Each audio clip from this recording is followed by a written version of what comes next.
Cheating in sports? That's easy if you know how to play it right. The trick isn't about outplaying your opponents. It's about outsmarting them with minimal effort. Listen, I'm not saying you need to start doping like some juiced-up superhero or pull a full-blown scandal like you-know-who. No.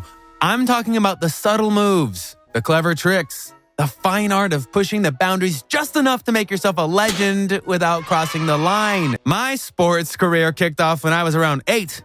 Little League Soccer, of course, the gateway sport for all kids whose parents think they're raising the next Ronaldo. But let me tell you, I sucked. I couldn't even kick the ball straight, ran slower than the team mascot. But you know what? I had a secret weapon, my mouth. See, while everyone was focusing on the game, I was focusing on mind games. Every time someone missed a kick, I would casually drop hints like, "Wow, Timmy, I didn't know you were into ballet." And so they completely lost their mojo. The trick to cheating in sports is psychology.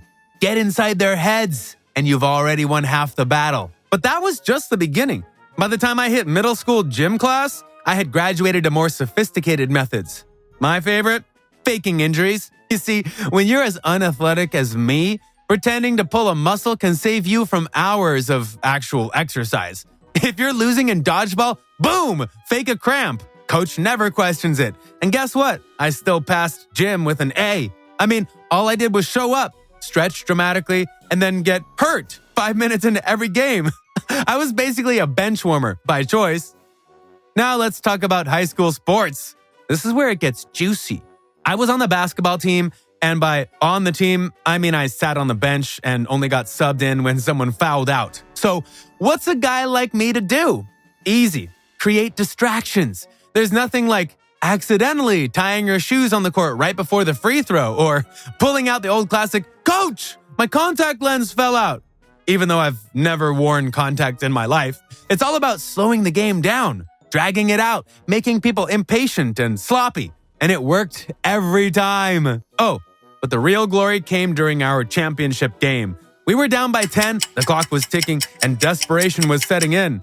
I knew it was time for drastic measures, so I pulled the most legendary move of my sports cheating career, the phantom foul. We were playing defense, and I timed it perfectly. As soon as their best shooter went up for a 3, I fell to the ground like I'd been hit by a truck, flopped harder than a fish out of water, and the refs, they ate it up. Blown whistle, offensive foul, and just like that, we turned the game around. Did we win the championship? Absolutely! Did anyone suspect I was full of it? Not a chance. And then there's the art of strategic hydration.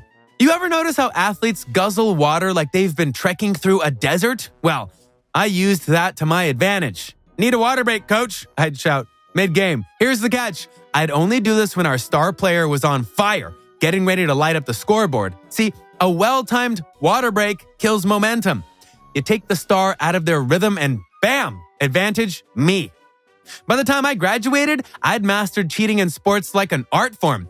It got me through dodgeball, basketball, gym class, and even the dreaded track and field. And what did it get me in return? Well, not trophies, but I got attention. Oh, did I get attention? Coach thought I had the worst luck with injuries. My teammates thought I had grit for showing up day after day despite my obvious lack of skill. And my parents, well, they just thought I had a lot of enthusiasm for participating. And what's the lesson here? Cheating in sports is not about secret hand signals or steroids.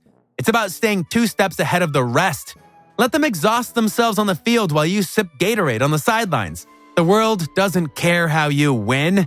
They just want you to win. So remember, the next time you're on the field and your team's down, don't bother running faster or training harder. Just use your brain. Fake a twisted ankle, distract the referee, or go full-on drama queen with a miraculous cramp recovery. Because at the end of the day, the scoreboard doesn't ask how you got those points. It just counts them. And if anyone asks, no, you didn't hear this from me. Now, go out there and play to win. But hey, before you go, just hit that subscribe button. Yes! I know you want that.